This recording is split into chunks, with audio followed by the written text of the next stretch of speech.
Can you hear me? Yeah.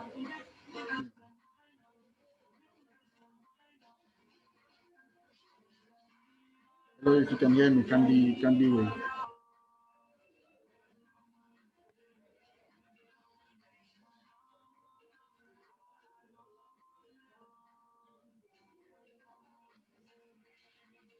Hear me. Want to know if you can hear now. We don't mute somebody. I'm muting Joe.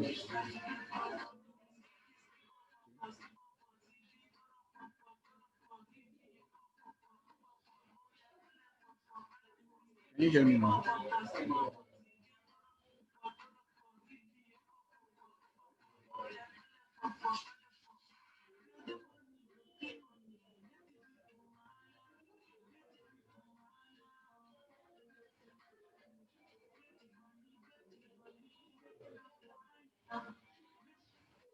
I want to be sure everybody can hear me.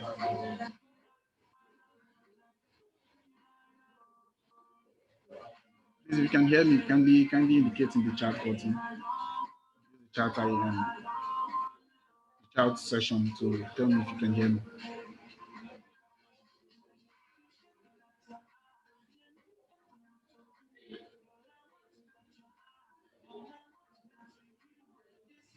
So,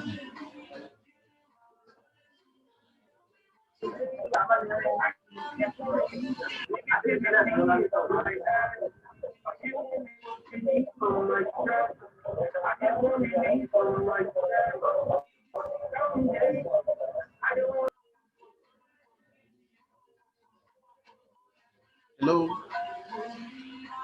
I want to know if I can be heard, please.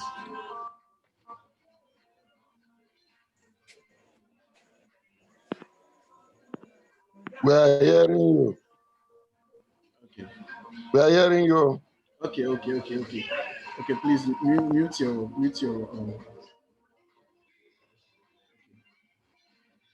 Good evening, all. We are welcome to our meeting this evening. And let us still wait a bit. Let's see if we have some other few friends who will be joining us this evening.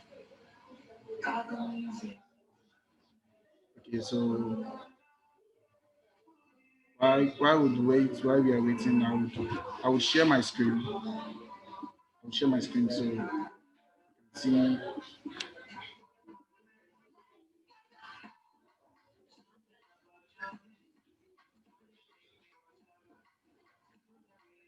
I'm actually going to share my screen.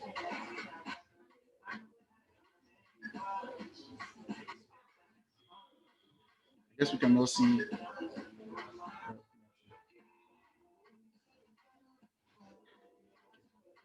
So we can all see what we have on the screen. Today we'll be talking about the fundamentals. Fundamentals, Bitcoin trading, blockchain, and Binance.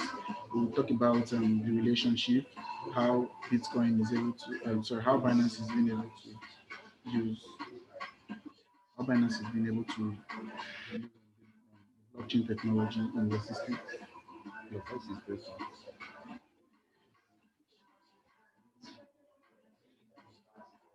So, first thing is introduction. I'm Daniel. I'm a graduate of State University and part of Binance Mission, which involves the freedom of sharing money, freedom of money to everyone, of which the African community is inclusive. Everyone in Africa should have a fair share of this money. So we begin our class this evening by talking about money. Talking about money. I hope everyone can hear me, please. If you cannot hear me, please kindly indicate.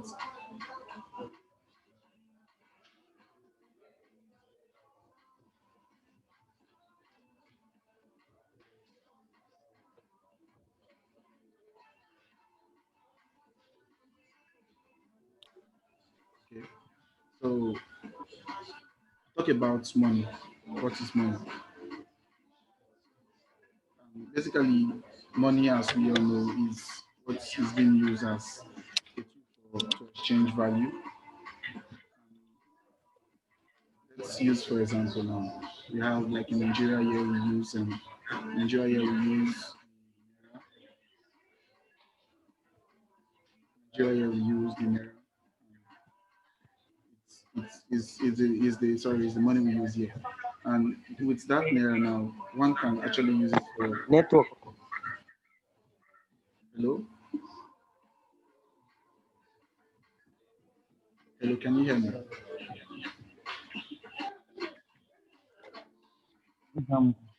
Hello, okay. So when I'm not getting. when we talk about it is what is being used as a means of exchange. It's a means of exchange. So objects can also be used to serve as money, Binance. like like the note paper notes we have. Ana koya muku aiki ne? Objects. Aiki ne kawai. Uh, Mene? what is it? Hello, I don't know who is not muting his is if you're not muting. And if you've not joined, join with Um, please join with audio. wait, pass it.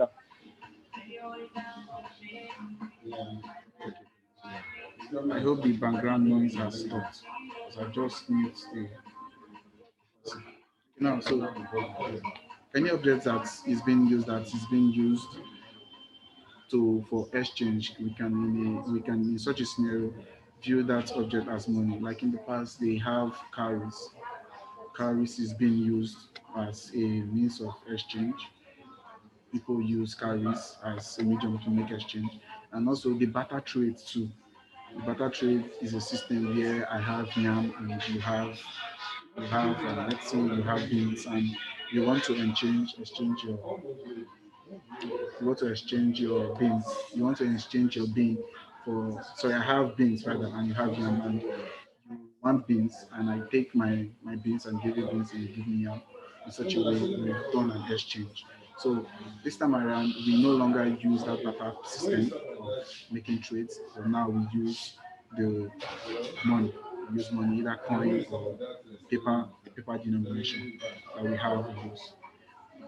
And if we look back to how the history of money, how money evolved, you will see that people who are economists actually say that from the receipts that goldsmiths from ancient times issued when you have gold and you take it to the goldsmith and the goldsmith in question would give you a receipt as like a deposit slip, so you have that receipt, so that from that during that process of giving you that deposit slip for that gold, that receipt, it shows that you actually have gold that you have stored with the goldsmith.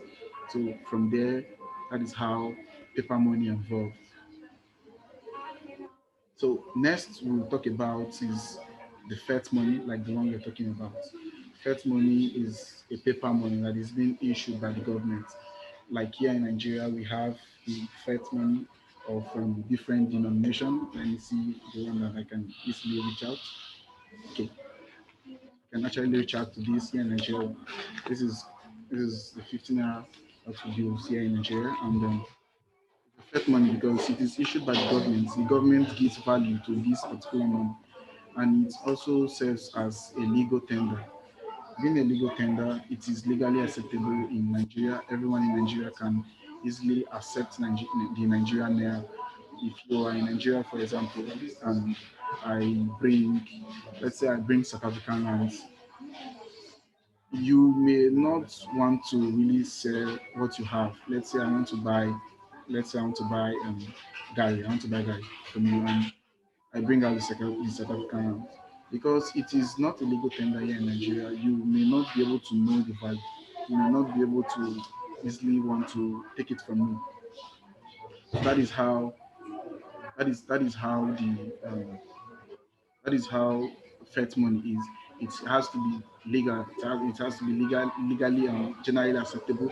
and legally it is easy for those who are to use it. It's easy for them to recognize. Then also another characteristics of money is that it is portable.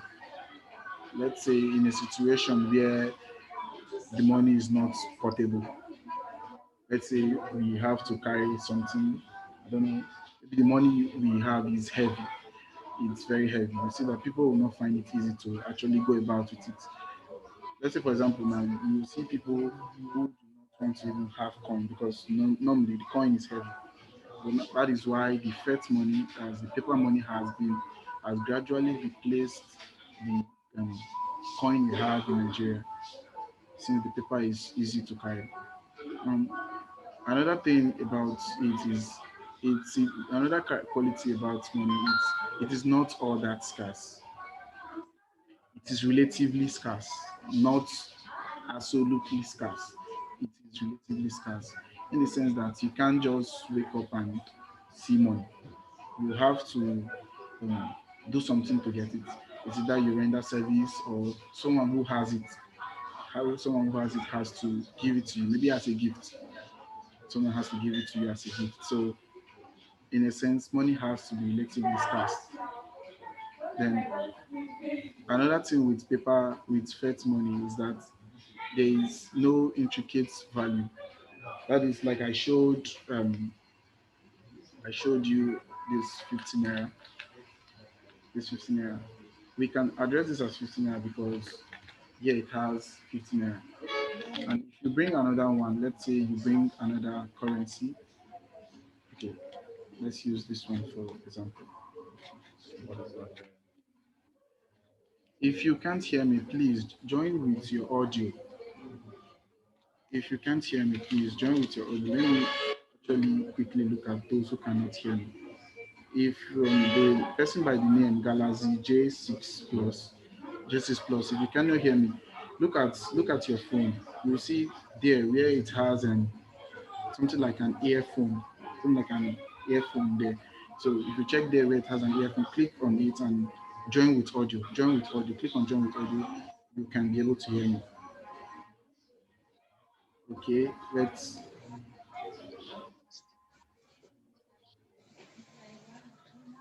Hello, can you hear me now? Okay, someone who can actually help out the person who used this J7, J6 Plus should please use the chat button to tell so that while we continue the class.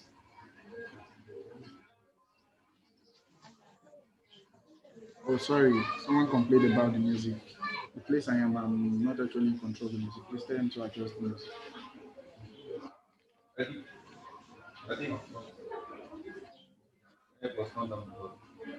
Okay, so another thing we'll talk about is now we go to the cryptocurrency. We'll actually be talking about the fiat money.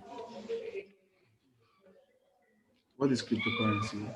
Cryptocurrency is a digital form of money. It is not something you can actually see, like the paper money, like the fiat money we actually talked about. You do not see cryptocurrency. They are there in the digital form. They are protected by cryptography. These are codes that have been designed to store up value in them. They store up value in them. Another thing about cryptocurrency is that they cannot be duplicated or destroyed. You cannot duplicate like copy a cryptocurrency. Let's use Bitcoin for example.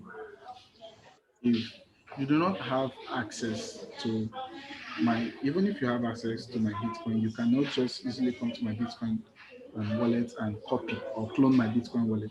If you, whatever you're cloning would be a static image of maybe what you might have seen, a static image of what you might have seen. Please, Usman, please mute your video. We can actually hear what you're saying. Usman, please, if you can hear me, please mute your.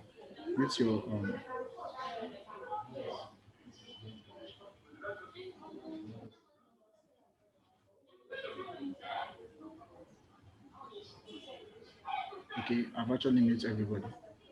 So let's continue. So like, as I was saying, um, you cannot copy somebody's what's it called? Somebody the cryptocurrency a person holds in his wallet. You cannot just go and copy them. You cannot duplicate them. You cannot copy them, but you can actually take a peek at and you can view the transaction. You can see what the person is doing, and they since they are digital, they are digital. Like there is a digital form of money, so records are kept online. So let's say someone has carried out a transaction. It is not something let's say you've looted money and you happen to use a digital phone to loot that money. You cannot just come, you cannot just come and remove, eradicate, or erase the transaction you carried out on the cryptocurrency network. And how it is being distributed, it is P2P. P2P in a sense is peer-to-peer. It does not need a third party. Let's say, for example, you have a Bitcoin wallet. I have a Bitcoin wallet. I would get my Bitcoin wallet now. I want to send you Bitcoin. I want to send you Bitcoin. All I have to do is get your wallet, send that Bitcoin. Immediately I send it, it reflects to your wallet. Sometimes maybe due to the wallet, if you're using an exchange wallet, some exchange will require three confirmation. Upon three confirmation, you'll be able to, sorry, upon three confirmation, you'll um, be able to get it in your wallet. But most times, if you're using an ordinary wallet that is not an exchange wallet, you'll be able to get the Bitcoin as as fast as possible. Very, very, very, very fast. It gets very, very fast. Then that is how Bitcoin is being distributed. It does not need a central bank like the fiat money we have. The central bank, the central bank is, not just the central bank, but the banks itself, they are like third parties. Let's say, for example, I use UBA account and you use a first bank account, and I want to actually send money to you. If I send money from my UBA, I make money from my UBA, and the money has to leave my UBA account to, let's say, your FCMB account. For the money to leave my account, my bank has to confirm that transaction. That is when you transfer money, you see something like a transaction code, and on the debit or the credit alert you receive. If you're the sender, on the debit alert, you see a transaction code, and that transaction code is what the bank uses to confirm that they have sent the money. So if that money actually does not go through, you can call your bank. Your bank would ask you for the transaction code. Through that transaction code, you'll be able to send money. You'll be able to, sorry, through that transaction code, you'll be able to report the problem you're having, and the bank will see how they can help you rectify and make sure that that money is being transferred. So the next thing we'll talk about is Bitcoin. Bitcoin. What is Bitcoin? Bitcoin is a digital form of money. It is a digital form of money, and it is protected by cryptography. It cannot be duplicated, and it works under the P2P network. Then another thing is it is boundless. It is boundless. It is boundless in the sense that it it has no limits. That the transactions that can be carried out, it has no limits. You can send to anybody anywhere. You can send to anybody anywhere. Let's say I stay in Nigeria, and maybe you stay in South Africa, and I want to send you money. If I have a Bitcoin wallet, I can easily send out this money from my Bitcoin wallet, and you get it wherever you are. It's easy. So now we've talked about how Bitcoin meets the requirements of being called a crypto, or being viewed as a cryptocurrency. What makes Bitcoin special from every other coin is that it is the first cryptocurrency. It is the first cryptocurrency. That is what makes it special. Another thing about cryptocurrency in general is they are transparent. When you talk about transparent, in the sense that I can see your transaction. If I should get your hash ID, or I should get your wallet address. I can easily go to a blockchain explorer. There are tons of blockchain explorer. You can easily choose, maybe make use of any blockchain explorer and key in that um, what's it called, the address you've copied, or the hash ID, the hash ID. Okay, someone said my audio is not clear. Please, I would want everyone to let me know if they can hear me now.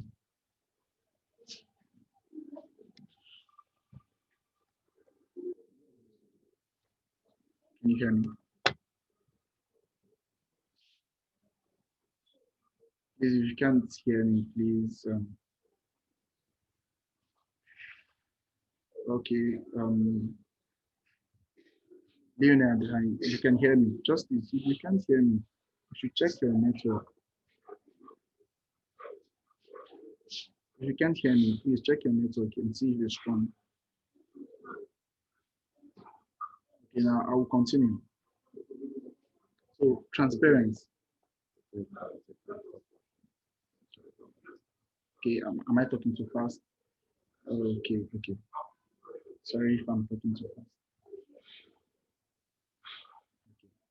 So now, I was actually talking about transparency. Everyone can see the transaction that is being carried out on the blockchain network. Everyone can see the transaction that is being carried out there. Then another thing about Bitcoin is it is scarce. For many of for many who are newbies who do not know much about crypto, you see many times maybe a friend will send you a link that if you want to get Bitcoin, if you want to get free Bitcoin, follow this link. And I know many of you must have tried it severally. Have you gotten anything? Bitcoin doesn't really come that way. It is scarce. The scarce, the ability of Bitcoin being scarce gives it value. You can't just get Bitcoin for free for nothing. In the past, when Bitcoin, like when it was newly created, people people did maybe some kind of mathematical what's it called, like ads. Let me use ads. I'm sure about ads. I have a friend. I used to have a friend who is from India. So I asked him when we were talking about something, and he mentioned that he got his first Bitcoin. When I mean first Bitcoin, one BTC from ad, from ads, from maybe either watching ads or from, I don't know, whichever way, but it was from ad. But these days it is no longer, it doesn't happen that way. For you to have Bitcoin now, you have to buy. You have to buy. That is one thing. Another is that maybe someone gave you as gift. Just like sometimes I do get some free coins from some people, like take this BNB. So that is how it is. If someone gives you a coin, that is another way you can get it. But the easiest way for you to get it is buying. You have to buy. So you buy, you accept Bitcoin as a means of payment. Let's say you work, you maybe you have let me wish of you. Okay, maybe you work somewhere, you work in a company and the company pays you in Bitcoin. That is one another way of getting Bitcoin. Another way you can get it is um, another way you can get it is if you can get a miner mining Bitcoin. Yes, if you get a miner, you have to get a miner. And before you think that getting miner is the easiest way, you should actually think about the cost of operation of owning a mining farm. It is not all that cheap. It is not all that cheap. So the easiest way of you getting your first Bitcoin is buying. If you buy, if you want to get Bitcoin, you should buy. That's the easiest way. So Bitcoin itself is scarce. It is not something you wake up and see. It's not something you can easily get your hands on. You have to give out a value. You have to actually buy uh, in a scenario when it is being given to you as a gift. You have to even get somebody that even has Bitcoin before you get gifted Bitcoin. Because I believe if for example I don't have Bitcoin, I cannot dash somebody. I cannot give you gift in Bitcoin. So it is in a sense it is scarce. Talking about open source, Open source in the sense that the codings that were used to make Bitcoin, that's the codings that are used, like the programs, programming codes that are used in creating the Bitcoin, cryptocurrency that's Bitcoin, they are open. It is free for anyone to see. You can go through it. You can read it. If you're a programmer, you can go through it. You can even create coin on the on using that what's it called? Sorry, you can use that open source to see how it was created, to see how it was created. Then another thing talks about censorship resistance.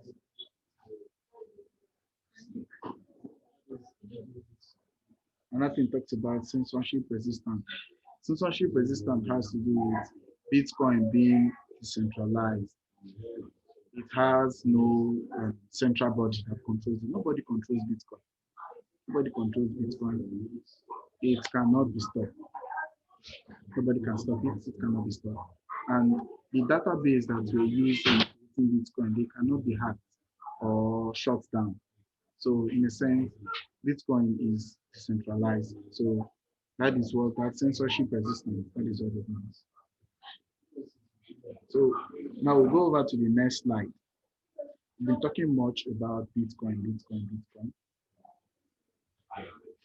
The next is who created Bitcoin. The name Satoshi Nakamoto is not a new name to people who have been or who are acquainted with crypto trading. Even when you are trading, you see that those coins that are less than one Bitcoin. Let's say, for example, you want to buy a coin and it is 0.000, whatever it is. We refer to it as Satoshi. So that Satoshi we keep calling, or we keep it was gotten from this man's name, Satoshi Nakamoto. He is referred to as a computer scientist. He's a computer scientist and he created Bitcoin. He created Bitcoin. He's the creator of the blockchain technology. So there is really nothing much known. There's nothing about the person who creates like much details about the person who created Bitcoin. But one thing we can tell from his name, Satoshi Nakamoto, it sounds Japanese. So clearly, the person, if it's a person or if it's a group of persons, surely they should have an origin from Japanese. And the person also has a perfect, the person wrote the coding that we're using in creating the designing the Bitcoin, they're in English. So that person too has a perfect writing in English. So many believe that the person, Satoshi, may have come from an English country, but we do not really know much about who created it. And until we know is whoever created it must be very brilliant. So we can also see that Bitcoin was created to solve a problem. And that problem is double spending. Double spending. Double spending comes in a place that, let's say, for example, you want to buy something. Let's say I want to buy, I want to buy water, and I'm buying from my account. And there are sometimes you send out more. You send out more.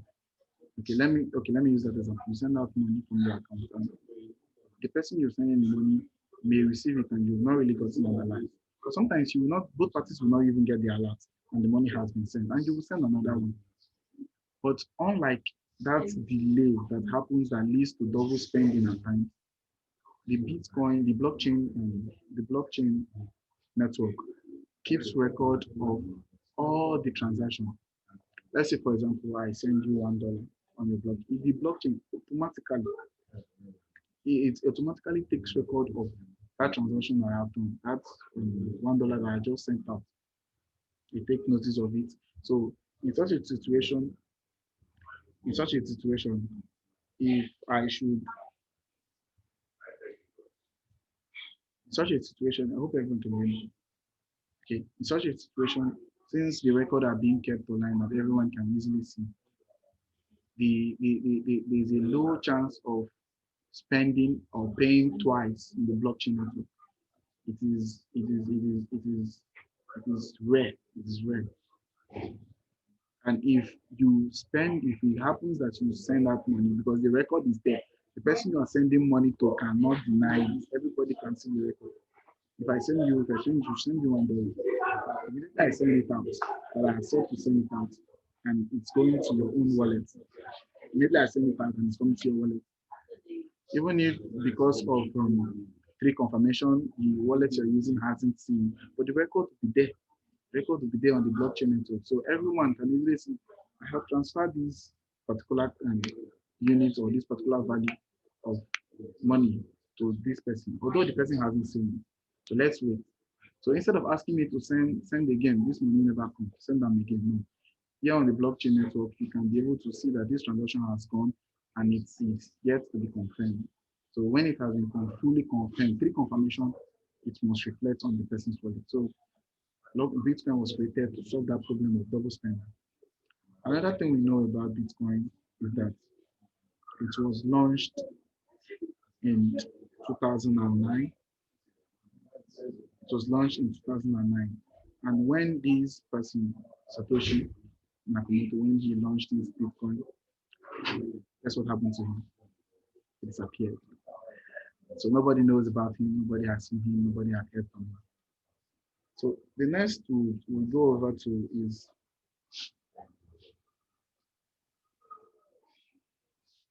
what is blockchain? What is blockchain? A blockchain is like a database because since I've been talking about the blockchain is like a database. It can store all sorts of digital data. Yes, it can store all sorts of digital data. And it is made up of, sorry, I changed it. Okay. Okay, so it is made up of copies of specific database. That is why you see that when, for example, if you're using blockchain wallet, if you happen to send somebody money, if I should send you money to your own wallet, and when you get that money, sometimes you come back like, hey, let's say a day. I don't know how long it takes. A day, let's say a day, and after a day, when you come back, you see that the wallet address you actually gave out the other time, you copied out the other time, it has changed. And if someone should send you money from that old wallet address, it will still come. So now that database that has been stored online will now be copied over into this new wallet. If I should repeat what I said. For example, you are using a particular wallet. Let us say, let me use this. Let me use my phone. This is the wallet now. Let's say you're using this as a wallet. You're using this is your wallet address now. And I send Bitcoin into this wallet address. And you come back another day now. You come back another day and to copy the wallet. Maybe before you copy the wallet to me, I've already sent to this same wallet, and you find out that it is not the same wallet you gave to me that is still there. They've changed it. The wallet has been changed. No problem. The blockchain technology, that is how it is. It is designed in such a way that even if the wallet address change, it will make a copy of the transaction that happened there and copy it into the new database. So the database are being synchronized. It's like when you back up, when you have pictures on your phone and you back them up in Google Photo. The picture will be on your phone and be on Google Photo. So that is how these data now they are being synchronized from when each database is being made, or when each new block is created. When a new block is created for a particular account, the information in the former block will be to transferred over to this new block. So in other words, people who have um, people who make use of this blockchain, they can use it in storing information. I sent you something. I sent you, let's say I sent you money. You will not deny because the record is there. So the record is there. Nobody will deny the fact that he or she isn't seeing the money or whatever has been sent. with that has been sent over the blockchain network. So the blockchain it's viewed as a distributed database. The next picture you see on the slide says, what is a blockchain? We'll actually be talking about what a blockchain is. Okay. Now we'll talk about, like, use the example of six people, six individuals who do not know each other. Each person has a copy of a ledger. If you can see this picture, if you can see this picture here, I don't know if it is clearly seen. Let me actually get my own device because my face. Okay.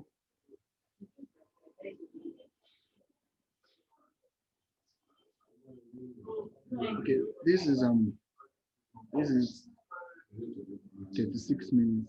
So the next 40 minutes, the next 4 minutes has your own lockdown. Hmm? Check if your own has lockdown.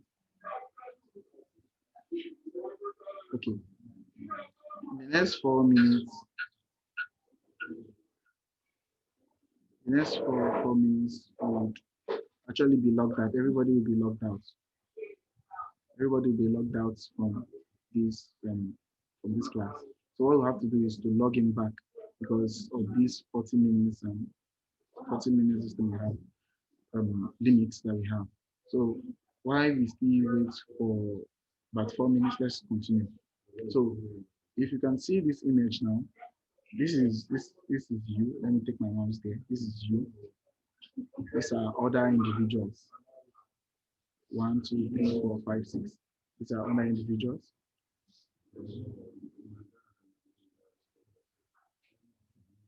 Okay, someone said, can we have the PowerPoint after the meeting? Okay, no problem, no problem.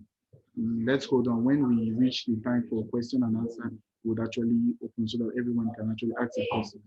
Okay, so please, I would not want to be distracted with you. And I would mind the answer. Okay, so now let's I'll talk about the blockchain. I'll continue the blockchain. When we reach the time for question and answer, everybody can actually have time to ask. So now, firstly, this is what's it called? This is you. This is you. And these are six different people you do not know. These are six different people.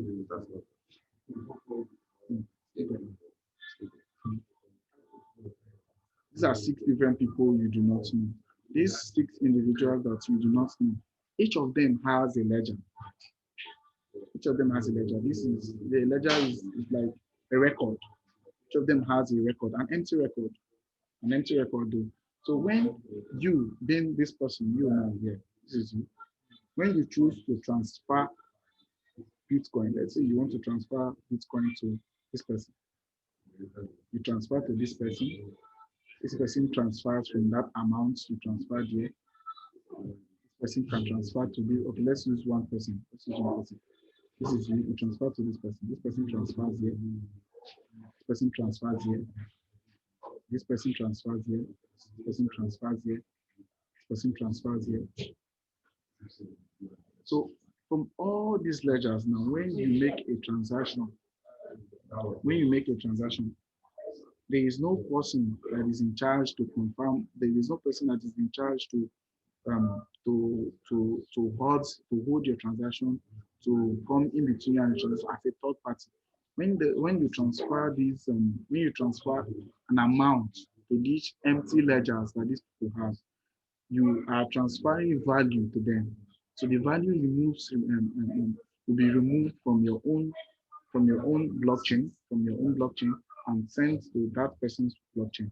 Now we can see that the data is being verified online. It's being verified online, and everybody who you send these what's it called, who you send these this value would receive it on their ledger that has been empty. The ledger has been empty, but when you transfer it out, they will receive it on their ledger, and the ledger would actually have value. So now we'll be going offline in a minute time.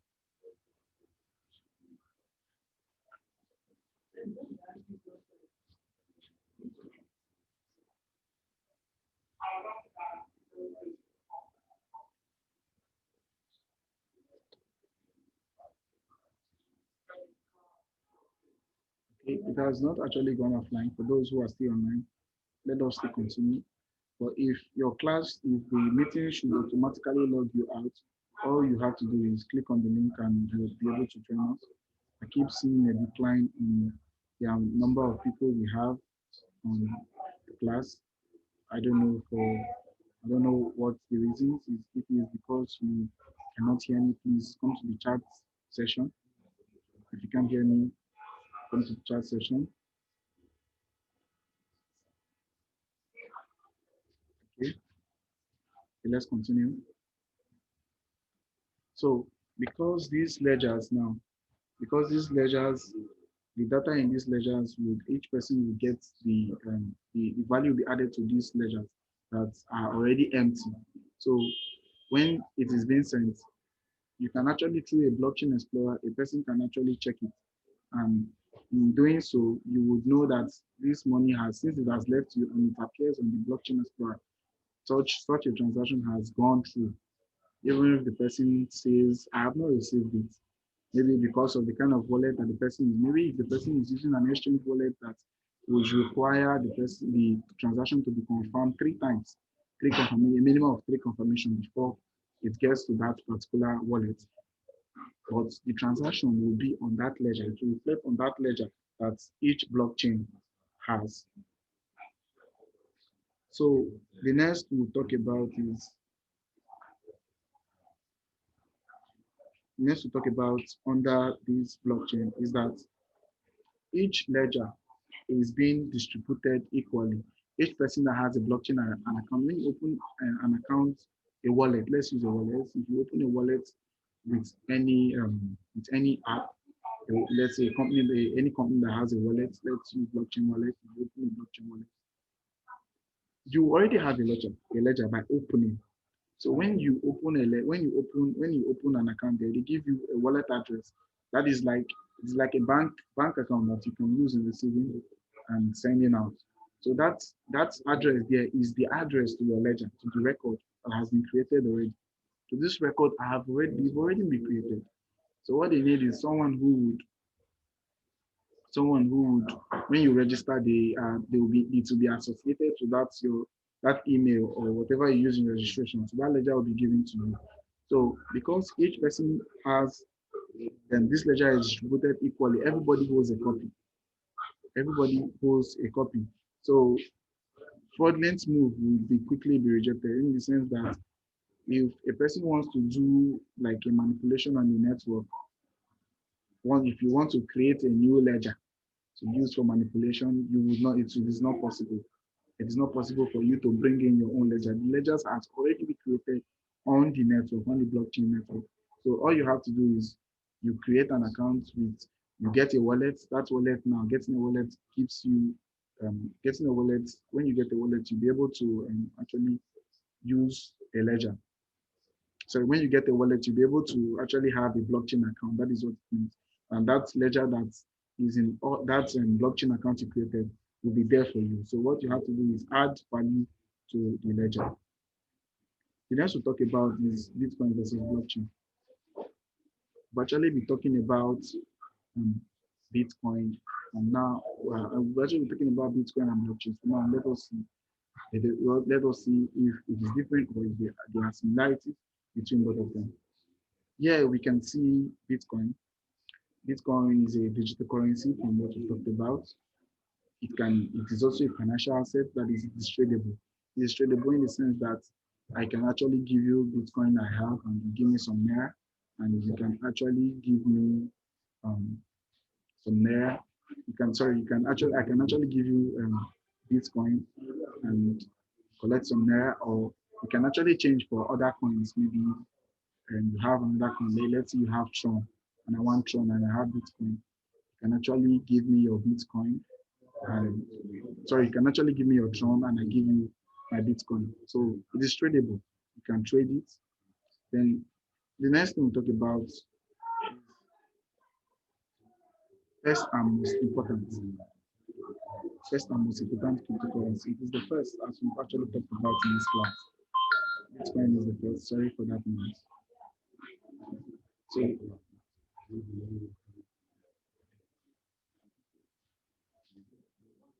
So Bitcoin is the first cryptocurrency. Then the next thing we'll talk about it is a computer software. It is a computer software. We've actually talked about that.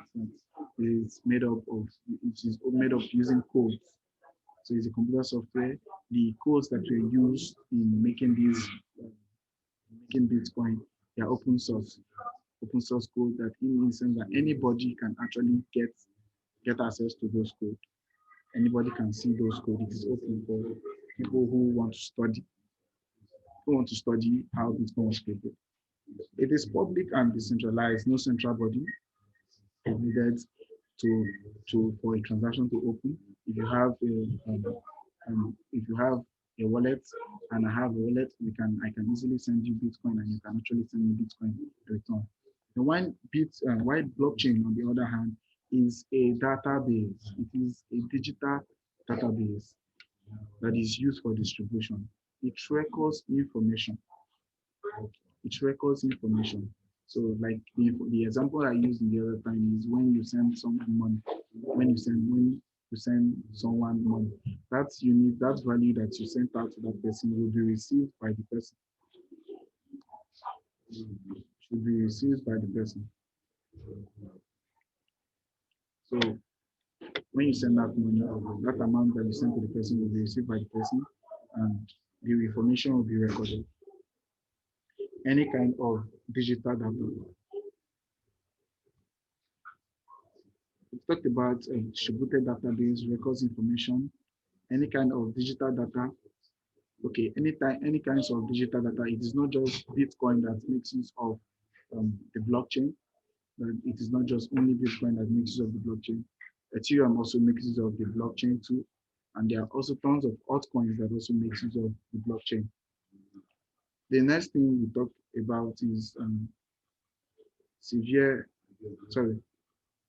several use cases. Okay, the blockchain has different use. That is why you see with time you see new coins that are being created. These coins are many of them are created on the blockchain network, and when they are created, they have different problems that they are solving or different uses that they will be useful. Let's use these as an example, the Ethereum. Ethereum is being created on the blockchain network, and the Ethereum now, you can use it in creating other tokens. You can use it in creating other tokens, and you can actually use it in creating other tokens and coins. That is why you see some of these this ECR or ERC20 coins. These coins are being created using Ethereum. So, and they may all make use of this blockchain. They make use of blockchain in its own. Various ways to build digital ledger. So we can see that we've actually mentioned that this blockchain itself is a digital ledger. It's a digital ledger in the sense that it is a record that is there online. This record is empty until a unit value is being added. When someone sends you something, so your wallet will be able to get it. We've actually talked about similarities between blockchain and Bitcoin. Now we'll talk about the Bitcoin and fiat money. Fiat money is what we actually talked about in the first place. Fiat money is centralized. Fiat money is centralized. In the sense they have a central body. There is a central body. The central bank controls how money is being spent. How money is being the movement of money in the country. It is controlled by the government. That is one thing with fiat money. Fiat money is controlled by the government. It is relatively scarce. It is relatively scarce, and it is relatively scarce, but not scarce. It is relatively scarce, but not scarce. It has unlimited supply. Unlimited supply. The central bank is there to mint money. It happens that there's a need for them to mint money. Central bank is there. The Central Bank of Nigeria, they will mint money out, and they have chargebacks. These chargebacks are I would say there are some, I can view them as restrictions that people, that these central banks that they have. Okay, let's use, for example, now, every one of us here, we pay for ATM maintenance. We pay for ATM maintenance. We pay there's this 15 naira that is being charged for stamp. Stamp duty.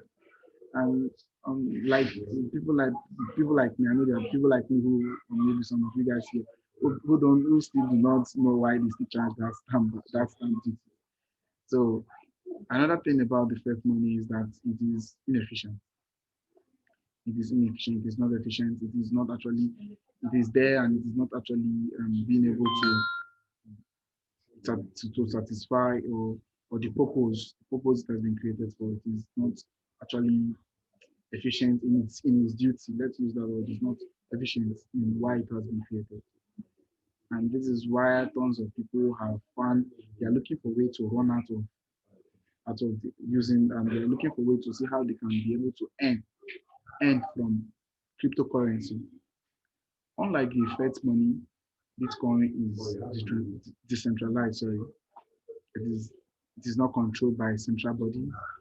It is peer to peer in the sense that because it does not have a central body, I can send out value from my own wallet and you also get the value in your own wallet without anybody questioning, without no restriction.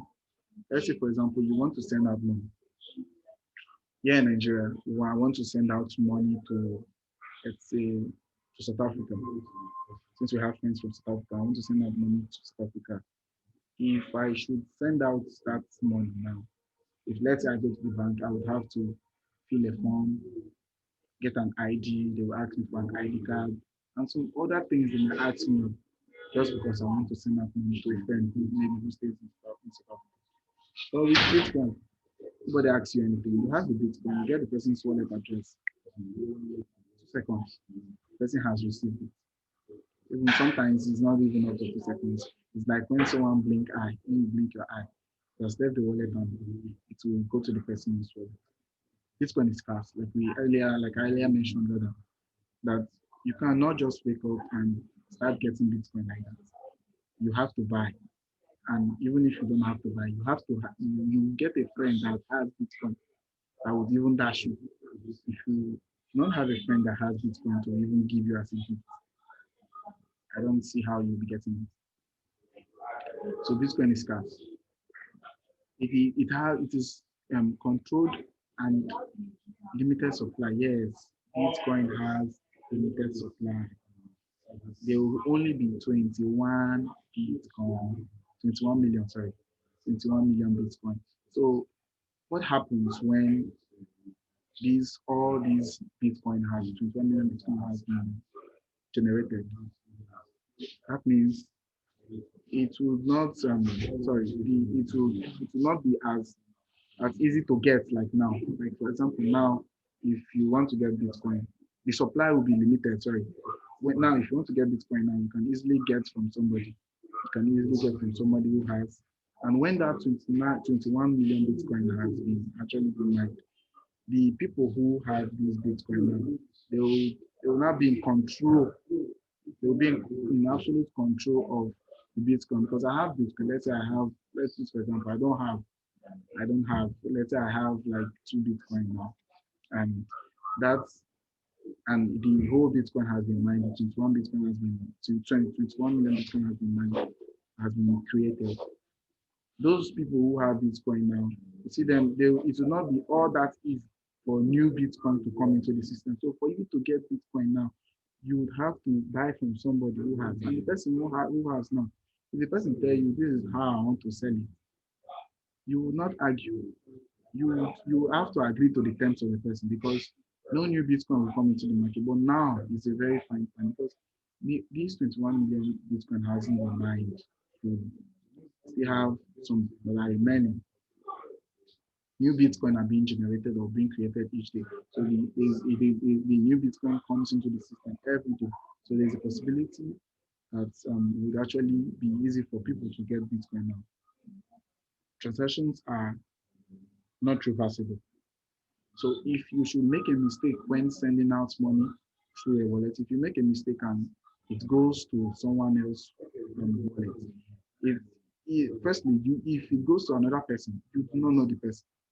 You do not know the person, and it takes the grace of God for such a person, because the person will see the wallet that sent to him.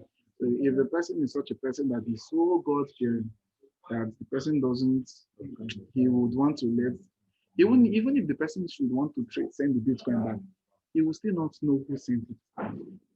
So, and if the person then decide to keep it, you cannot report to anybody that you made a mistake in sending it, and now you want a refund. It is not reversible. Another thing, it is fast. Yes, like I mentioned with 2 seconds, but I also corrected myself. Sometimes it's like when you blink your eye, you close your eye and open your eye. It has it has seen. The fees are usually low. The fees are usually low. Sometimes the fees are insane, and when there are tons of transactions that has not been confined with fees. But like today, a friend of mine was actually trying to send me some BTC, and we noticed that the fee was about $16. $16. And I was like, please don't send. How much are you even sending at the fees? Is even going as much as $16. So most times the fees are usually low. Most times the fees are usually low. Next we talked about censorship resistance. We'll talk about it has this central body, it's decentralized. It's decentralized. So we can see from this place that Bitcoin is quite different from the fiat money. So the other thing we talk about bank transfer. We talk about bank transfer. Bank transfer will help us explain how the fiat system works. How the fiat system works. The example there is you can see the name Alice. If Alice wants to transfer money to her, Alice has to send money. To send money, you have to pay a fee.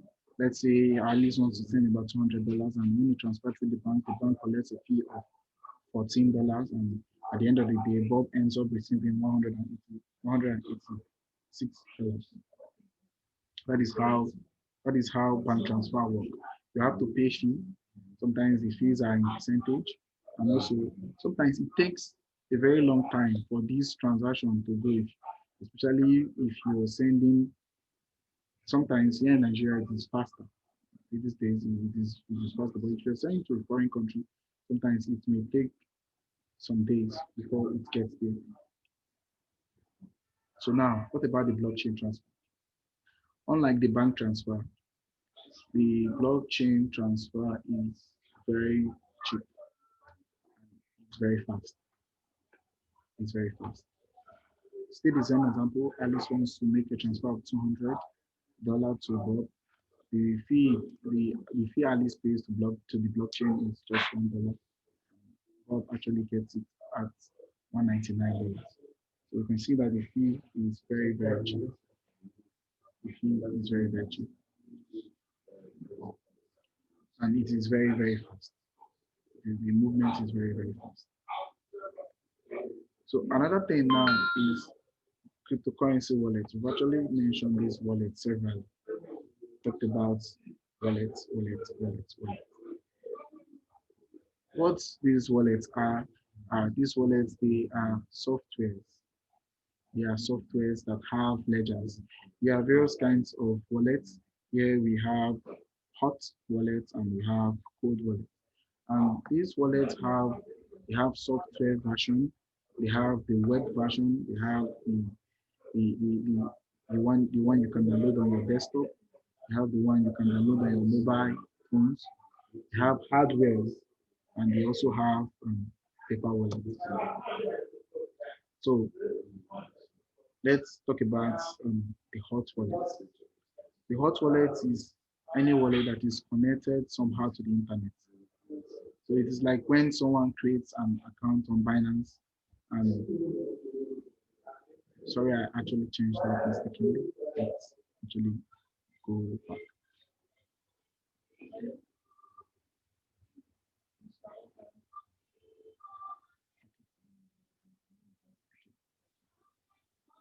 Okay, so when someone creates an account in Binance and sends funds to that wallet, You are making a deposit into Binance Hot Wallet.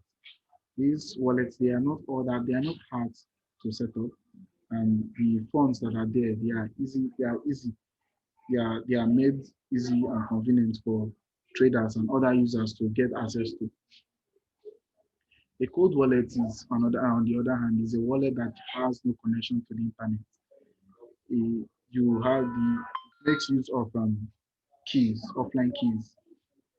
These keys make them hard for people um, who want to hack them. It's not all that easy. So we can say that cold wallets are wallets that are offline. They are not online. While hot wallets are wallets that are online. They are connected to the internet. So in the ones that people mostly use are these hot wallets. Are these hot wallets that many people use, because getting a cold wallet, you have to get a hardware that you'll be using for this offline transaction. So these wallets, these hot wallets, you can easily get a hardware wallet on your device. Sorry, you can easily get a software wallet on your device. Then why hardware wallets are they are hardwares, although I do not have a hardware wallet, but I would use this. This is a Bluetooth, and I'll use this for an example. That it is like a flash. Yes, it is like a flash. And since it is like a flash, one can easily store value there. You can easily store value there, and the values there will be there even if you are not connected to the internet. So that is how the hardware wallet works. While a paper wallet is a piece of paper on which a crypto address and a private key are physically printed in the form of QR codes. Paper wallets, they are printed. You see many people using this QR code. And this wallet can be scanned. Yes, when a person scans this wallet, when you scan this wallet, you see that the money would reflect it. That's okay. Let me explain now. If you get what's it called, you have a paper wallet. If you get a wallet that has this QR code, when you print out that QR code, let's say you have a business, and you paste that QR code now, that paper on the wall. If someone wants to actually make transfer of Bitcoin, the person just have to scan that wallet there. And when the person scans the wallet, the person will be able to actually send value to your own wallet. So the next thing is blockchain uses cases. Blockchain uses cases.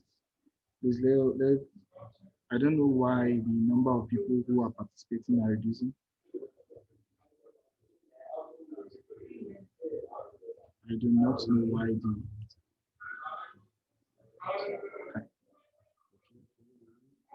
okay, so we'll be very fast this time around. Sorry if I've actually taken time. I wasn't really checking the time. Okay, so now let's be very fast now. Talk about blockchain use cases. Blockchain use can actually be used for various things, for remittance, for supply chain and healthcare. So we can see that the blockchain can be used in various industries. Let me go back to that blockchain use cases. So other use cases that the blockchain can also actually be used is in charity, in DeFi, decentralized finance, decentralized apps, in gaming, governance, identity management, and IoT. So blockchain has a good number of things that it can actually be used. So when it comes to remittance, it talks about the worldwide transfer of money. You can actually use blockchain in transferring money with a lower fee, and the transactions too are very fast. So another thing we talk about is chain supply, is a network of people and businesses that can be able to use these blockchain products or services. You can see in this picture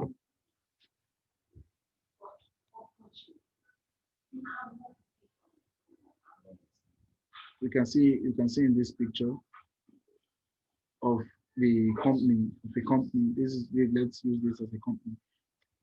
With the use of this supply chain, you can see people and records can actually be sent to the blockchain network, and people and companies can actually use it to make supplies and actually record the transaction that has happened on the blockchain network.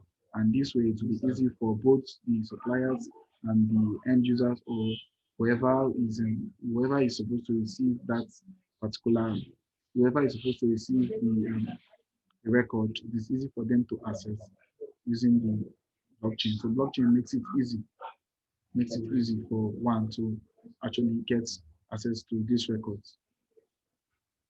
Then the next thing we'll talk about is DeFi, decentralized finance.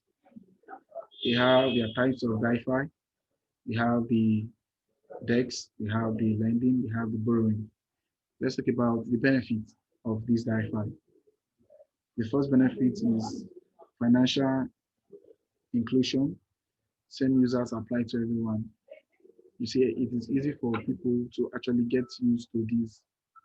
It is easy for people to get this value or money that is being sent with this cryptocurrency without a third party. It can be accessed globally, and the transactions are private. They are private there. So you do not really need KYC to own a blockchain account, and it has liquidity. Talked about uses, it can be used for educational purposes. It's, it has it can be used for educational purpose. It helps to reduce high fees. It helps to solve the issues of having high fees. Sometimes people will complain about that. If those who have used Ethereum in the past complain that the amount of money or the amount of fee that is being paid on the Ethereum network is much. With the creation of this DeFi, it helps for these fees to go down. It helps these fees to go down. Another thing is users experience. Users experience. These DeFi coins, they are not all that hard for the users to actually access and use. There is no secure industry standard. There's no secure industry standard. This is also another issue. Hello? Okay, stay connected. Sorry, I had to do a check on my account. Okay, so let me actually, my face is actually covering that part. It says no secure industry standard, frenzy/bubble, mostly fail. What this actually means is that with the help of this DeFi, it helps to solve this issue of no secure industry standard. So with the help of these DeFi, since industries are actually making use of these DeFi products, it helps to solve this problem. And also now we also go over to freedom. Yes, the the vision of Binance is to increase the freedom of money globally. So, and Binance believe by spreading this freedom, we can actually improve lives of people around the world. So now we'll talk about Binance. Binance is a world-leading blockchain and cryptocurrency company.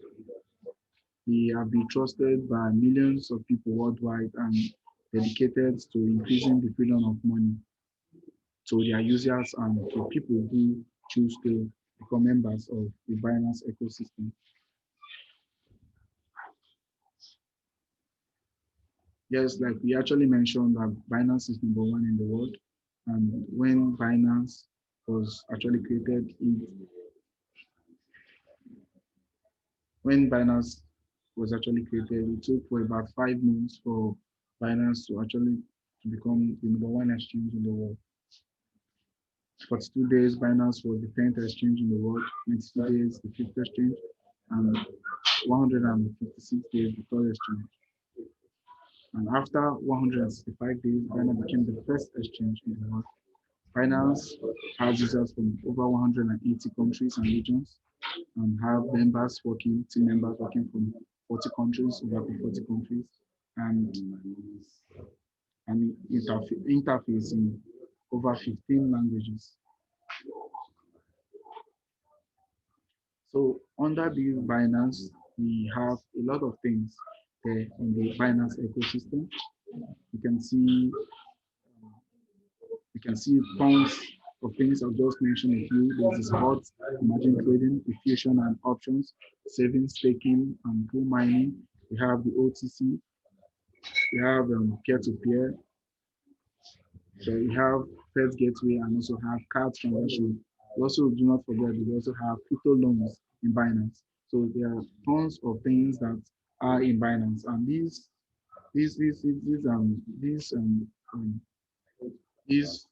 things we can facets we can find in the Binance ecosystem moves from over this from the decentralized finance to investment to education. That is, you can see that under Binance Academy and some events like this that is being hosted by Binance. When it comes to fees, you can see that Binance have low fees. We have low fees, they're very fast, and it is easy, it is very convenient for one to make deposits and also to actually make withdrawals.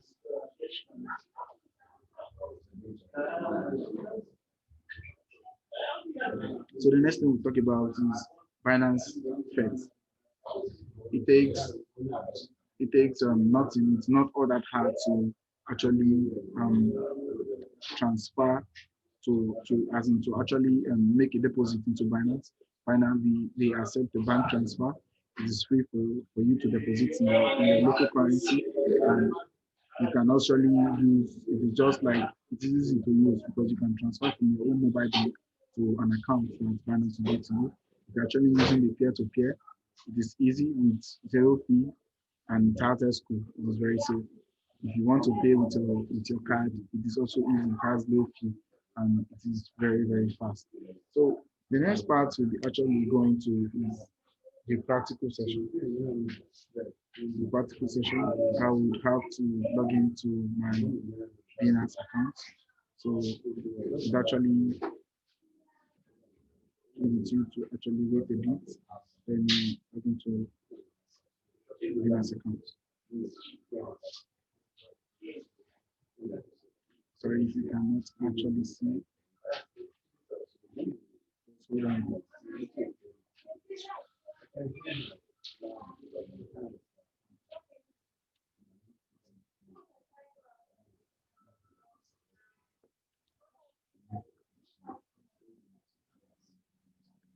It's just hold on a bit.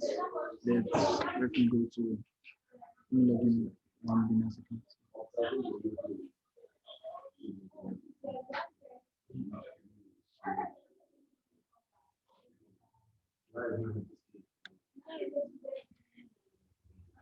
Why we actually wait because it's still loading.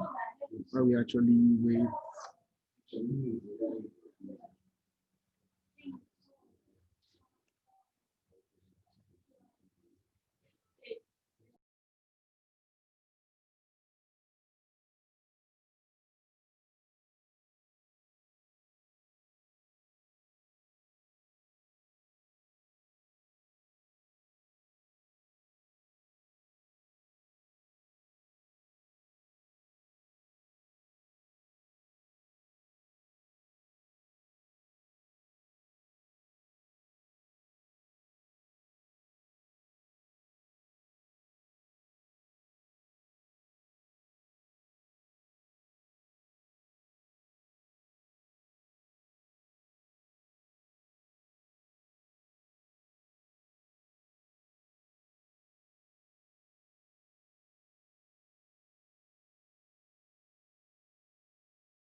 Sorry. Okay, I think everyone can hear me now. Okay, let's just hold on a bit. Let me why I'm actually logging into Binance account now.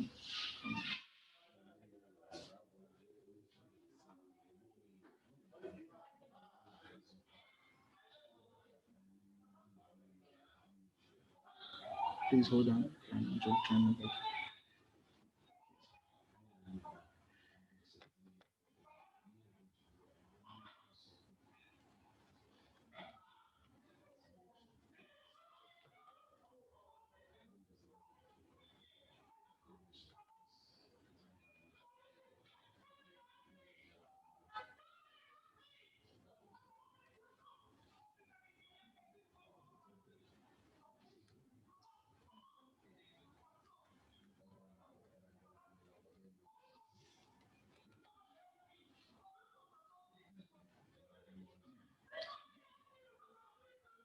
please hold on a bit. It's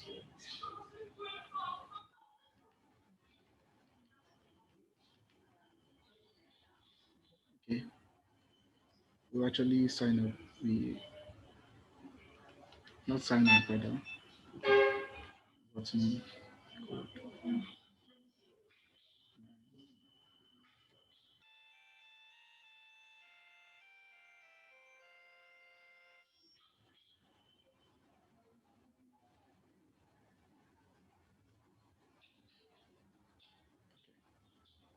Okay, so I'm back.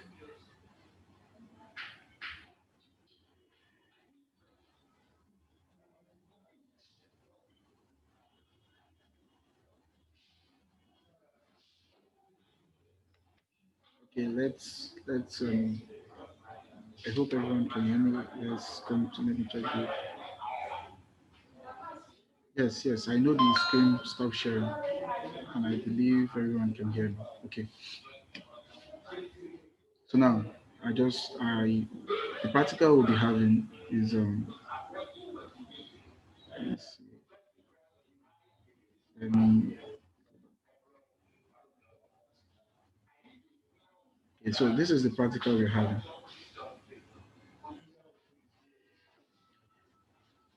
The practical is buy Bitcoin with local currency and how to sell Bitcoin to local currency and withdraw to bank. Okay, so this Binance account has been funded already. Before now, I think I have funded with about $3 here. So for those who would actually sign up and actually carry out this practical that we are doing now, Binance is giving you $5 if you should sign up with my referral. So when you carry out this practical we're actually doing now, if you carry out this practical, you are getting your $5 from Binance. So now over to let's go over to Binance. Okay. Okay, so I'm logged in already. Um, the first is buy how to buy local currency, how to buy crypto with local currency. Okay, first thing we do here, first thing we do here is come to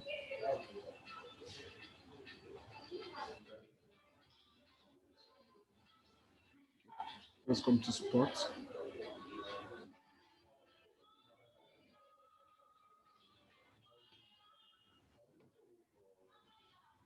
Let's come to you go click on the wallet, click on fiat and spot.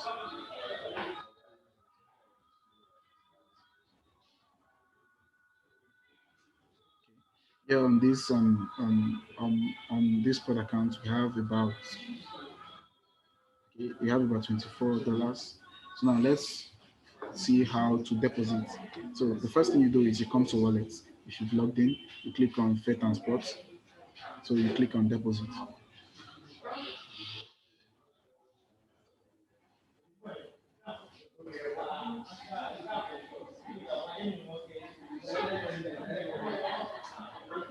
Okay, the next thing you do is you click on deposit, then click on fiat since you are depositing fiat.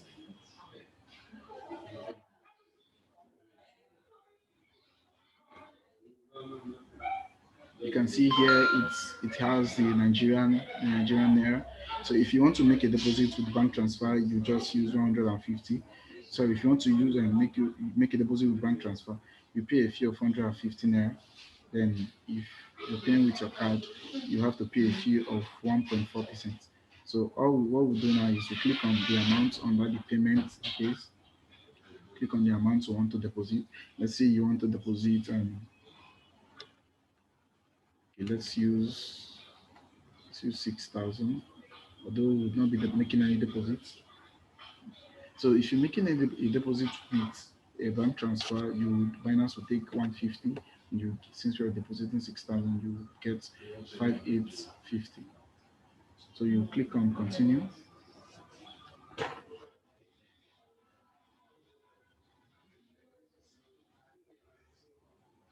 So if you click on continue, an account will come out. An account with Ruby's Bank will come out. This is the account number.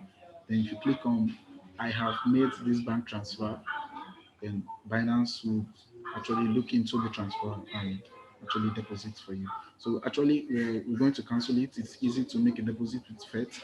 If you have any questions about that, just kindly hold your questions.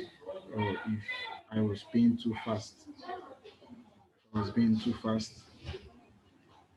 about it, kindly hold your questions. Now, so go back to wallets, click on fiat and sports. The next thing we do is, let's say we have deposited,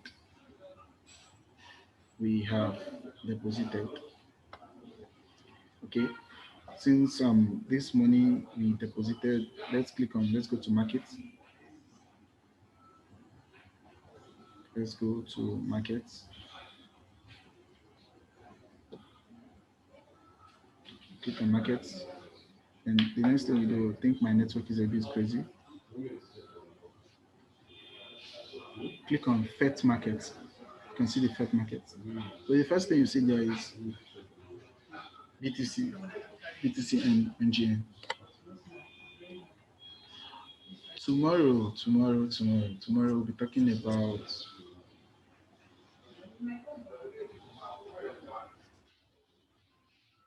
we'll be talking about types of orders.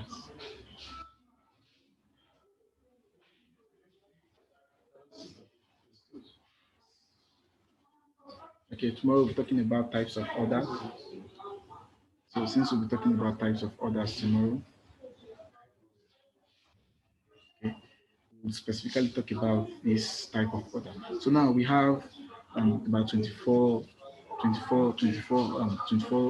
dollar that is in Bitcoin. All we have to do is now we have to sell our Bitcoin to get Naira. So since we want to change all of them, click here. You can see this place that I'm actually clicking. It means 100%. Although tomorrow we're actually talking more about it. This is 24%. This is 50%. So now I want to change all my BTC now to Naira. So what I'll do is I'll come here, click on market order. So it takes me to the market immediately. It gives me the best price. It places my order immediately. So I sell. So now that I've sold,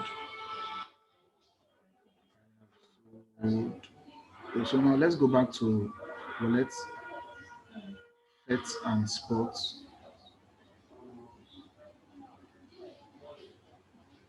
Pet and sports, and let's see if the money. Okay, now it is appearing in Naira. You can see it in Naira now, and it's no longer in BTC. So now, if since we now have Naira, we've sold our Bitcoin for BTC. Normally, what we did initially was how to make a deposit. Now we've assumed that we have a coin with the deposits we made has actually reflected. So now let's say the deposit is in Naira now. You want to withdraw, you click on withdraw.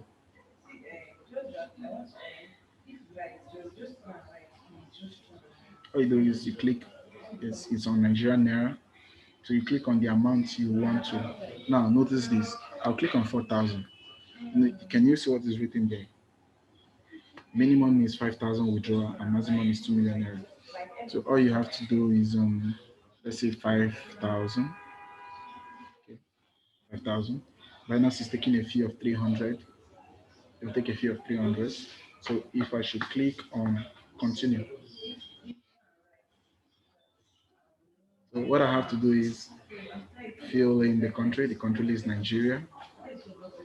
Then you choose your bank.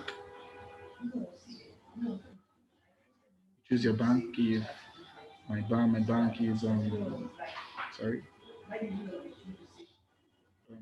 let's see banks that are supported here. Okay, my bank is here, UBA. Then I just have to put my account number and click on confirm withdrawal, and the money will leave. The money will actually leave and go to my account. Okay, this you can see here. This is the name I used during my KYC registration. So the bank you should be using should tally with this name.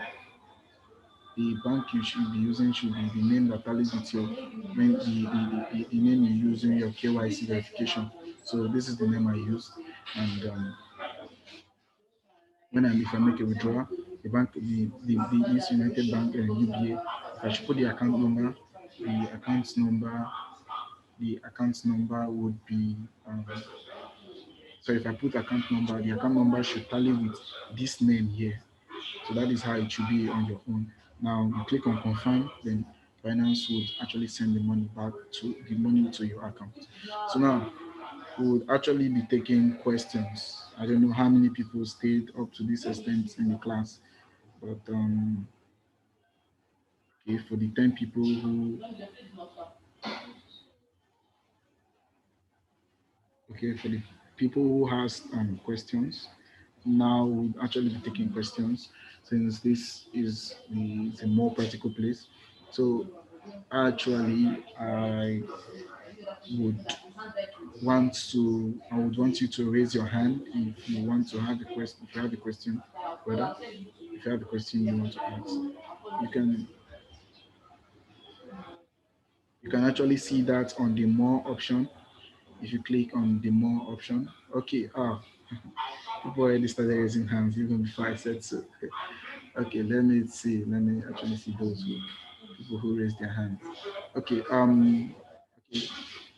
I would unmute J6 plus. Okay, lower your hand and let's hear from J6 plus. Okay, I just asked you to unmute. Let me see if I can hear you. Okay, J6 plus, we can actually hear you. Hello, Hi, Daniel, your class was interesting. you said? I said your class was interesting. I wanted to know when you make the transfer from your parent account to your Naira account, how long does it take before it reflects in your Oh, Naira account? okay. If you make a transfer from your bank Your account, binary account, your okay, Binance. okay. Yeah. If I should transfer it, is it if I'm depositing or if I want to withdraw? Well, If I'm depositing,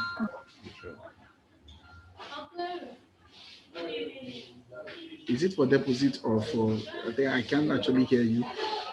for withdrawal. For withdrawal. Okay, for withdrawal.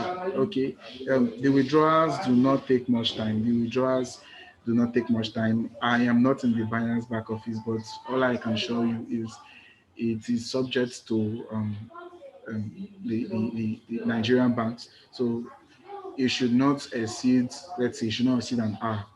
That is, it is normal since it's a bank transfer. So once Binance confirms it, within an hour you get your withdrawals. Thank you very much for the question. I will have to mute you. If you have any other question, you can actually use the chat session. So let us listen from Mr. Leonard. Mr. Leonard, I unmuted you. Okay, Dan, good evening. Good evening, sir. Yeah, I'll start by thanking you for the class. It's been nice, cool. Okay, I enjoyed the class. Thank you very much. Okay, I have two questions. First, the notice recently, since last week, there have been on Binance platform, there have been this delay in deposit and withdrawal. Okay. Before we are using the Wema Bank, but I found out yesterday, I wanted to make a deposit. I found out it was Ruby Bank. I don't know if you noticed that. Yes, I noticed Is it that. Ruby? Is it a new partner in terms of deposit now? Okay. That's the first question. Okay.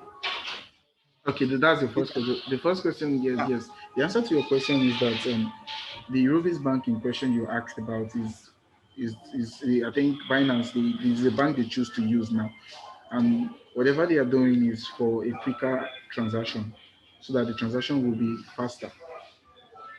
Like maybe Okay, because we are you using complain, Wema Bank before.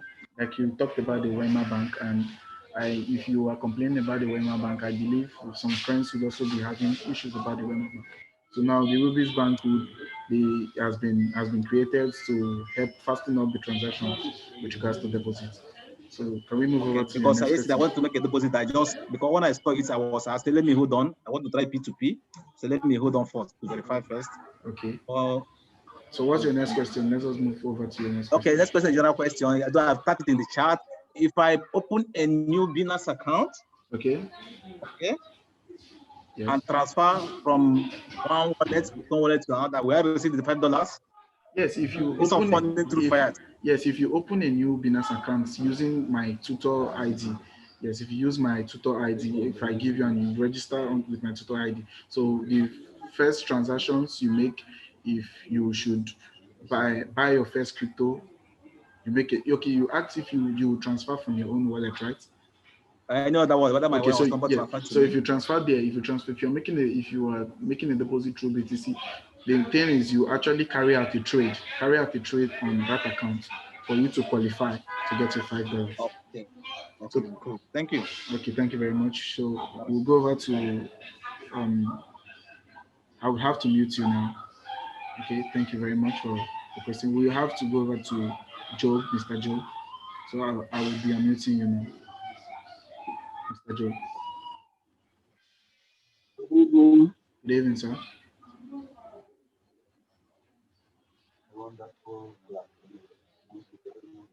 Sir, please, can you be more audible? I can't hear you.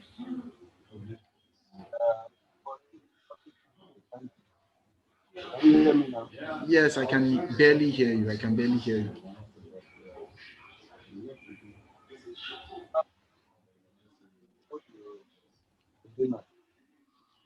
But can I use it to trade? If you can trade with Binance, right? Is that your question? I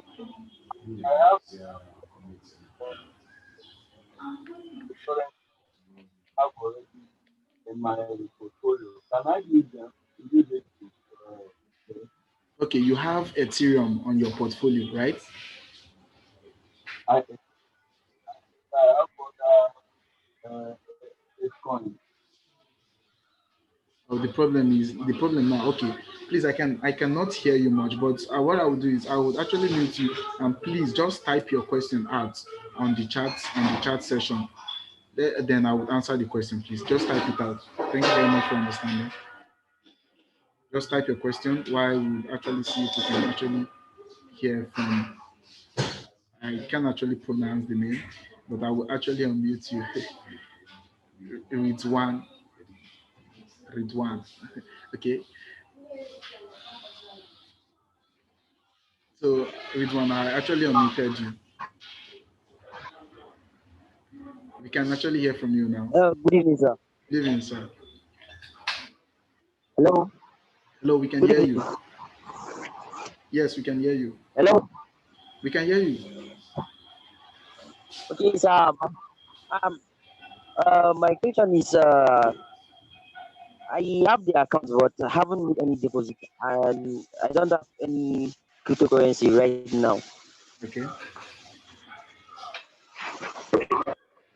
So what's your question? Yes, what's your question? Yeah, my question is, I don't actually, just wanted more explanation because I didn't understand how you made the deposit and got how you did the trade. I didn't understand. Okay, so what do you not understand?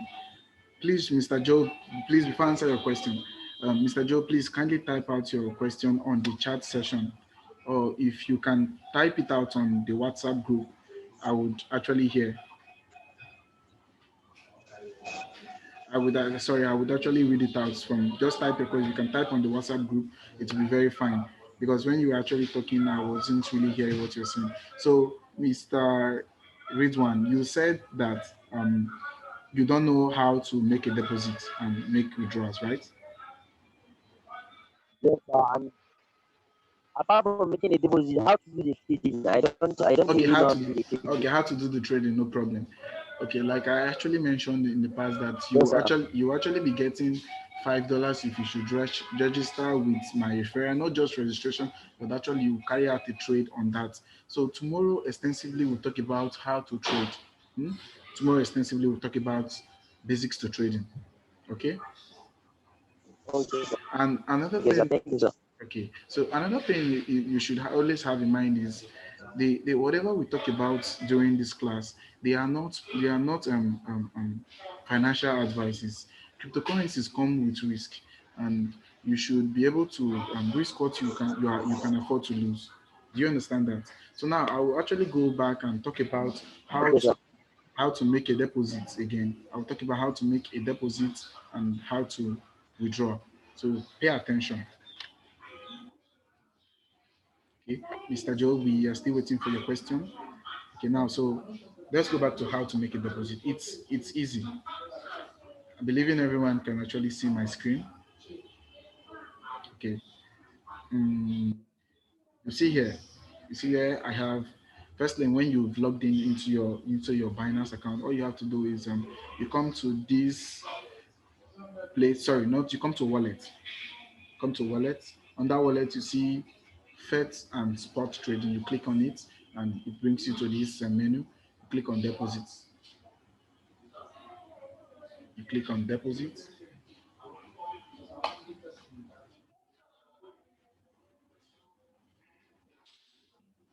So when you click on deposits, now I do not know why it's in euro. I hope I have not been logged out, but okay now. So let's change it. Since it's in euro, recommended should be Nigeria Naira. That's NGN.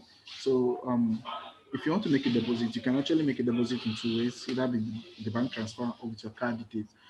If you want to use your card, if you want to make a transfer from your bank, simply you click on bank transfer. Click on bank transfer. You come to this menu, this place. You can see where my cursor is. This place, yeah, right here. You write the amount you want to withdraw. Sorry, deposit. Let's say I want to deposit 6,000.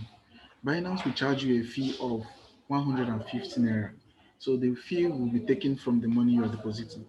If you deposit 6,000, Binance will take 150. So if you want to actually pay for the fee yourself, you can just write 6,000, then you include the fee yourself, 6,150. So you get 6,000. Binance will take his own 150. So if you click on continue now, let's click on continue.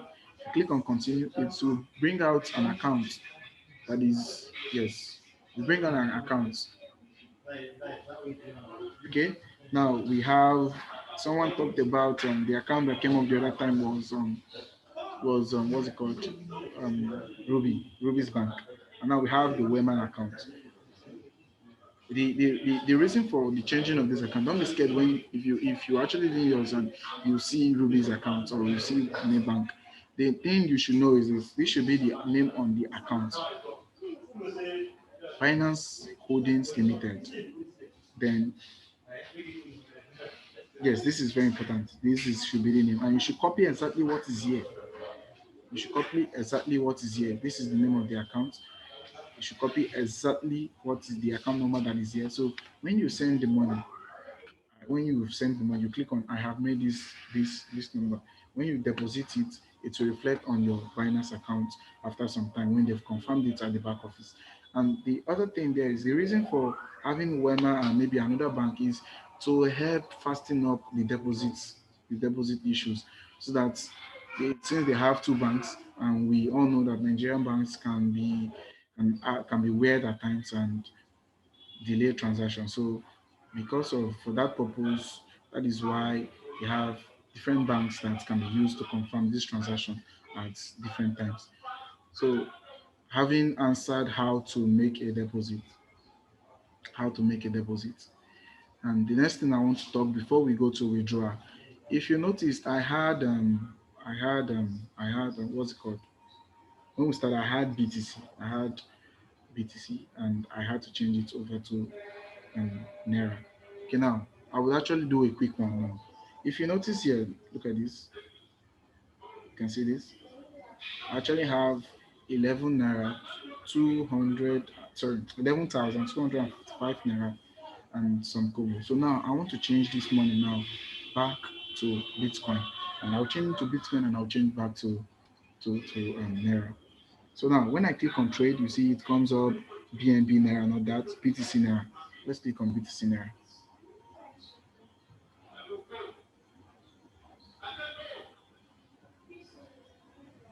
Okay, it's actually loading. While it's loading, let's go over to Mr. Joe's question.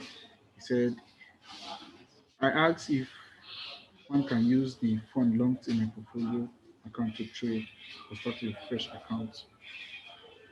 Fund locked in your portfolio account. You locked in your portfolio account, do you mean that the money did you transfer your money to Binance savings? If your money is on Binance savings, or you stake your money, I'm answering Mr. Job's question. If you staked or your money is on Binance savings, you will not be able to use the money.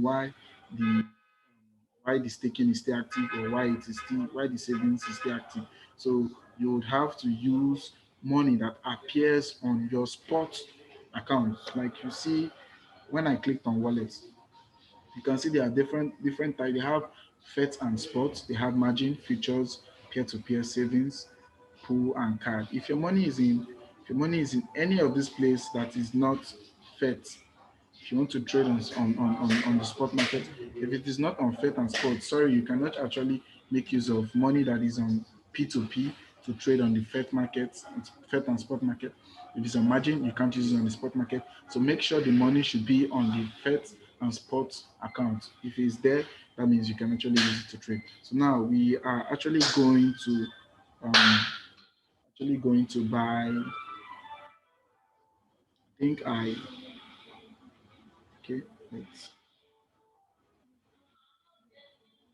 okay. So now let's look at this.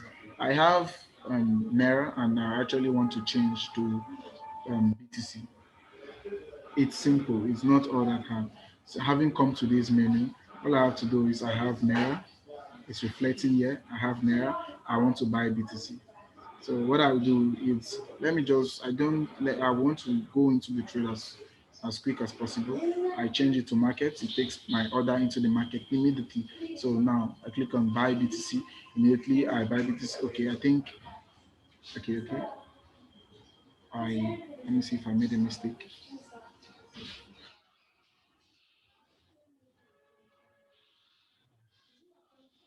See if I actually made a mistake.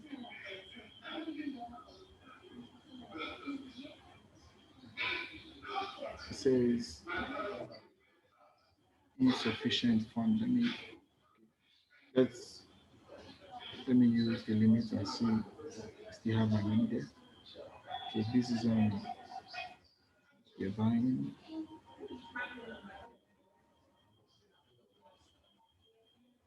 You're buying.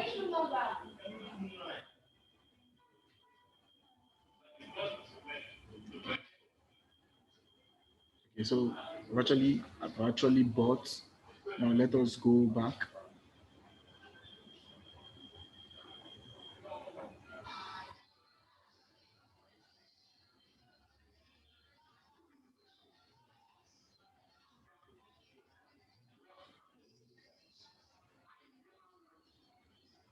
Okay, let's actually go back.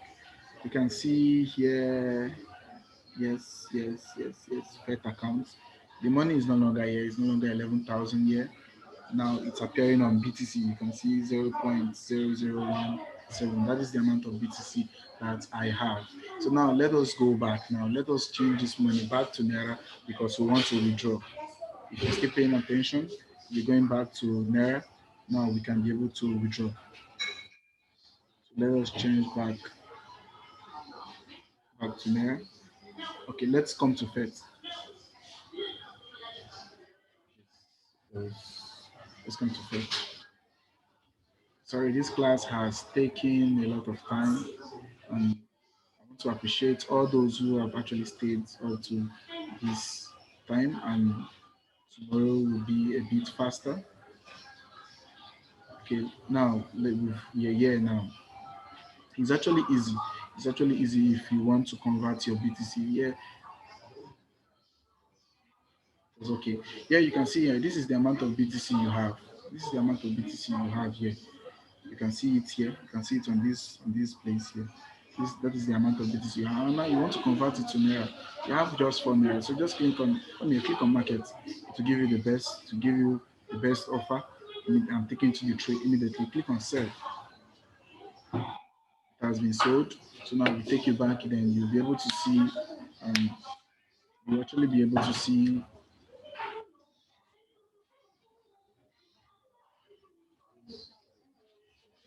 you actually be able to see that it has appeared 11,000 something here.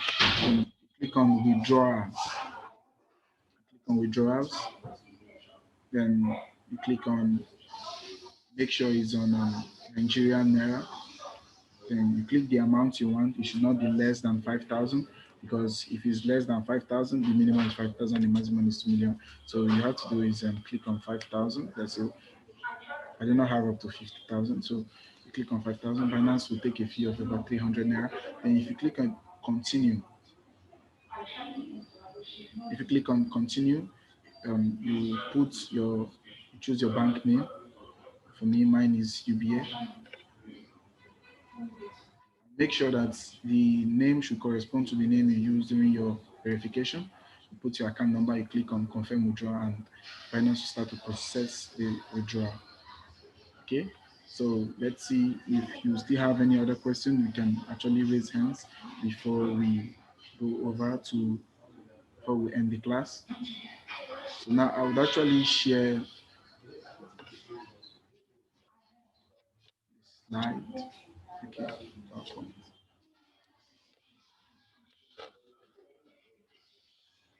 Okay, so the next thing we have on our slide is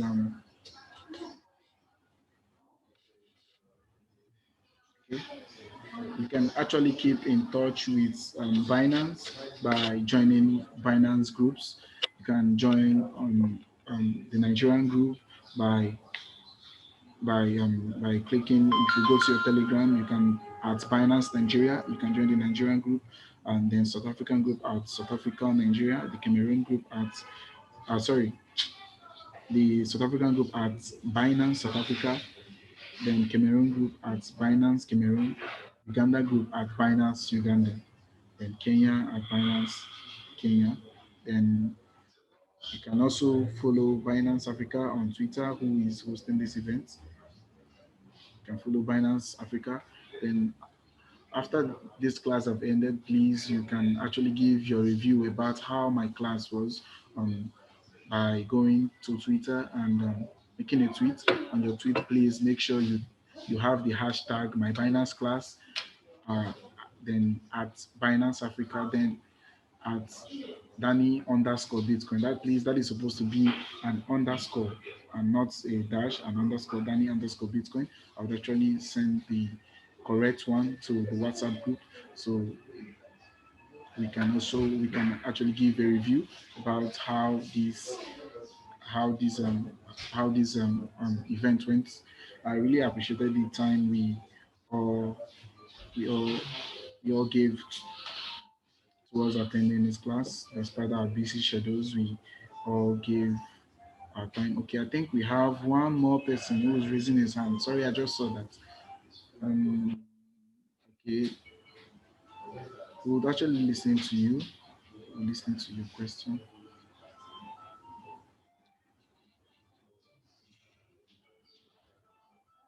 Okay, thank you very much for joining. Yes, you can actually leave now, but let's actually listen to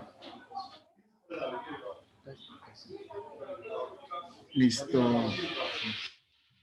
Is it the one who said he wants to move? Okay, okay, okay, no problem. Okay, I thought you had a question. I thought you had a question. So this is how we end the class, and we thank you very much. We thank everyone for. Mr. Vince, you have a question. Let me unmute you and listen to what you have to say. Mr. Mr. Vince, we can hear Hello, you. good evening. Can you hear me? Yes, I can hear you. Thank you. You have a Okay. question. My question is my question is how much do Binance collect when you enter a particular thread, or is it do they collect money while entering, and why is it in, like how much it is, Okay, how much and do? how is that done, or how can you check that?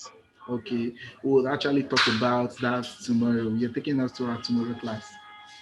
We'll talk about that Okay, tomorrow okay, when we talk about trading extensively. Finance charge a fee. We'll talk okay, about the fee tomorrow. Okay. okay, Okay. Thank you very much for joining the okay. That class. that would be nice. Thank you. Okay. We will now end the class. Thank you very much.